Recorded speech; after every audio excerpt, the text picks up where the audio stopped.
ler esse livro, li ele em 2 dias eu li o livro. E nessa época a gente fazia um trabalho também de psicografia, junto com os trabalhos espirituais. E no momento, muito obrigado no momento da psicografia, o Preto Velho que me assiste veio agradecer de eu ter ido comprar esse livro. Eu falei, meu Deus, pela primeira vez um espírito agradece de eu estar com um livro na mão. Eu falei, deve ter alguma coisa a mais por trás desse livro. E eu também, o que eu li ali, quem já leu esse livro, Cavaleiro da Estrela Guia? Então eu acho que vocês devem saber do que eu estou falando quando a gente lê esse livro Cavaleiro da Estrela Guia ou O Guardião da Meia-Noite. São livros que de alguma forma mexeu muito comigo. A semana inteira eu sonhei que eu estava no astral com o Preto Velho. Todas as noites eu sonhava que a gente estava numa biblioteca, eu e o Preto Velho, e ele pegava os livros e a gente estudava. Então eu fui conhecer esse autor. Aí eu volto, conheci um homem muito bacana, muito tranquilo, muito aberto. O nome dele é Rubens Saraceni. Ficamos amigos demais, porque eu queria muito aprender e ele tinha muita informação. E ele começou a ensinar. Falou, eu não precisava ser filho de santo dele.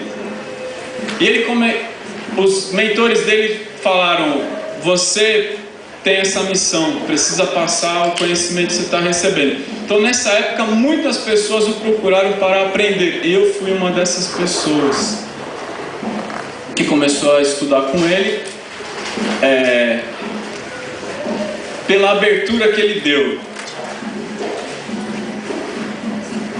De tão amigo e de o tanto que ele nos ajudou, me tornei seu filho espiritual.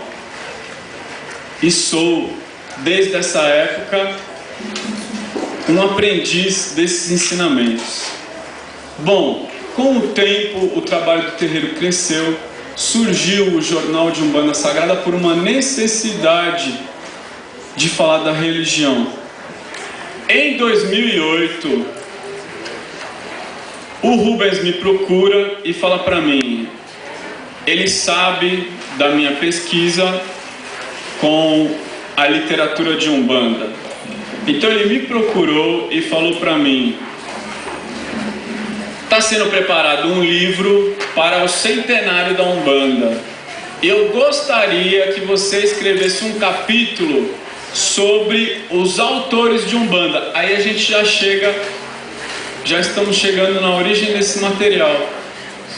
Escreva um capítulo sobre os autores antigos e esquecidos da Umbanda. Faça um capítulo.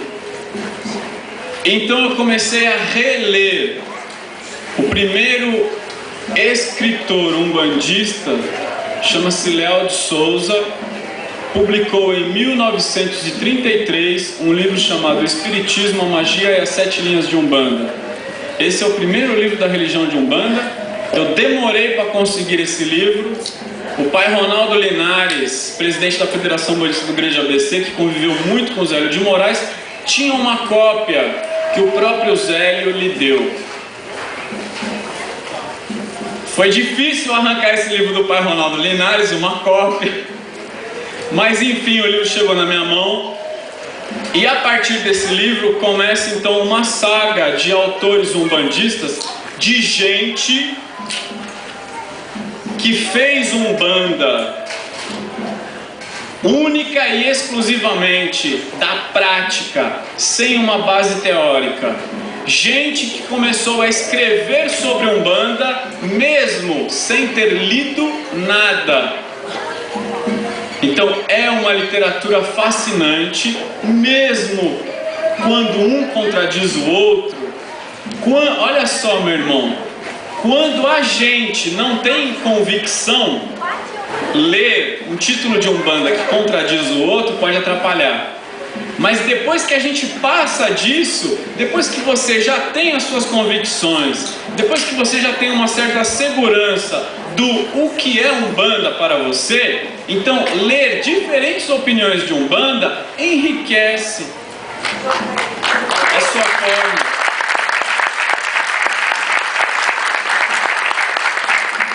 enriquece e nos dá uma abertura. A gente passa a ver a Umbanda de um ponto de vista maior. Com esse pedido do Rubens, eu comecei a reler tudo.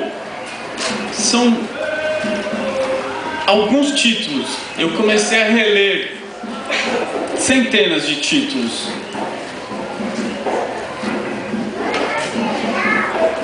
E alguma coisa aconteceu. Eu me reencantei pela literatura. Outra vez, relendo, eu já era outro umbandista, diferente daquele que havia lido esses títulos há 6, 7, 10, 15 anos atrás. Então, pareciam outros livros. E de alguma forma eu me senti muito inspirado para escrever. Não é psicografia, é uma pesquisa, mas eu chegava em casa à noite, todos os dias, sentava para escrever e passava horas e horas e horas, e às vezes ia até as 3, 4, 5 da manhã, e no outro dia dormia 2, 3 horas, e no outro dia começava o dia de manhã e me sentia revigorado, não me sentia cansado. Alguma coisa aconteceu quando eu comecei a escrever sobre esses autores. Em algum momento eu senti a presença deles, o que transcende uma simples pesquisa. Eu liguei para o Rubens e falei para ele: meu irmão, eu escrevi demais. Você pediu um capítulo, eu já escrevi mais de 50 páginas e não para, porque tem muita coisa importante para ser dita. E ele falou: Ale, continue escrevendo, continue. E quando eu levei o material na mão dele, ele falou: isto aqui não é um capítulo, isso é um livro.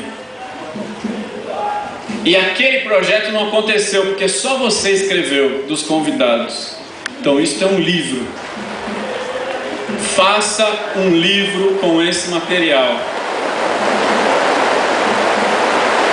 Então, eu nunca tive a pretensão de escrever a história de Umbanda ou sobre a história de Umbanda. Ele falou: faça um livro. Eu disse para ele: faço, mas para que isso seja um livro, eu preciso estudar mais. Eu preciso ler mais, eu preciso pesquisar mais, eu preciso organizar melhor. Então eu já tinha uma pesquisa, eu vinha fazendo uma pesquisa sobre a palavra Umbanda, tão controversa. Da onde veio a palavra Umbanda? Veio da Lemúria? Veio da Atlântida? Veio do sânscrito?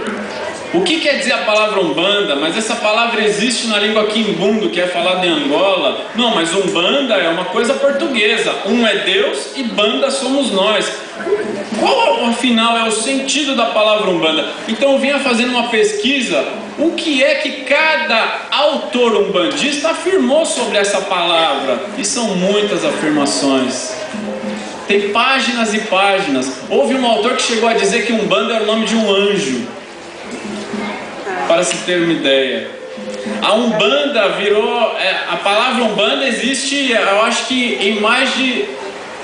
em 4, 5, 6 línguas, e em línguas que ninguém nunca ouviu falar também.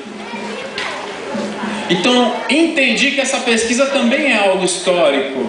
Porque o que é que se falava sobre a palavra Umbanda? O autor da década de 40, outro autor da década de 50. E eles falavam isso sobre a palavra Umbanda. Pois então, o que é que eles falavam sobre a religião de Umbanda? Leal de Souza, em 1933. Aloysio Fontenelle, na década de 50. Oliveira Magno, Tata Tancredo, Lourenço Braga, tantos autores de Umbanda, aos quais os seus livros não existem mais para a gente ler. Mas eles foram umbandistas, eles viveram. Eles pensavam igual a nós? Talvez sim, talvez não. Mas eles foram umbandistas como nós. E eles tinham opinião formada sobre o que é Umbanda, um dizia que Umbanda era magia branca, o outro dizia que Umbanda é sincretismo, um terceiro dizia: Umbanda é uma religião que é a reunião de todas as religiões que existem. Entendi que isso também é pesquisa histórica, porque está dentro de um contexto histórico. Então, fui juntando esse material com uma pesquisa sobre os autores. Quem são esses autores? O que é que a obra de cada um veio a colaborar para a Umbanda? Léo de Souza, ele foi médium de Zélio de Moraes. Zélio de Moraes, aquele ao qual o pai Ronaldo Linares chama de pai da Umbanda, e que eu considero fundador da Umbanda, porque Umbanda é uma religião, e se é religião tem história, e no momento que eu pego a história da religião, aonde está o primeiro templo, ali está o momento em que ela nasceu. E se ela nasceu, é o momento que foi fundada. Isso não há dúvida. Mas a Umbanda já existia no astral. Então, se a Umbanda já existia no astral, ali está uma raiz, uma origem. Mas a Umbanda tem influência da cultura africana. Então, isso é uma raiz. A Umbanda tem influência que vem do espiritismo. A Umbanda bebeu. A Umbanda bebeu em outras culturas, em outras religiões. Só para falar da África, os orixás vêm da cultura Nagô-Yorubá. A palavra Umbanda existe na língua Kimbundu, que é outra cultura, é cultura Banto. Então, só da África, a Umbanda bebeu de diferentes culturas na própria África. Porque na cultura Nagô-Yorubá, o nome de Deus é Olorum. Zambi é nome de Deus em outro lugar da África. No lugar onde está a cultura Banto ou Bantu, onde estão os Angolas, onde estão os Congos, onde estão os Cabindas. Em quase toda aquela região, o nome de Deus é Zambi, Zambiapongo, Nizambi, Dizambi e outras corruptelas desse nome. Então, a Umbanda, ela bebe de muitas culturas, de muitas filosofias, de muitas religiões para se formar.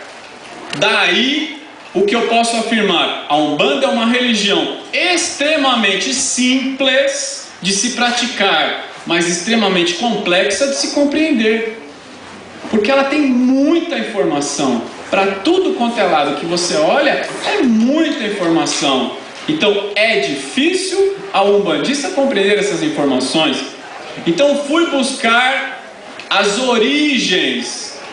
O que é que a Umbanda bebeu nesta cultura, na cultura africana, no espiritismo, no catolicismo? Juntei estas origens para dar esse contexto do que é que a Umbanda é feita, por exemplo. E por conta disto,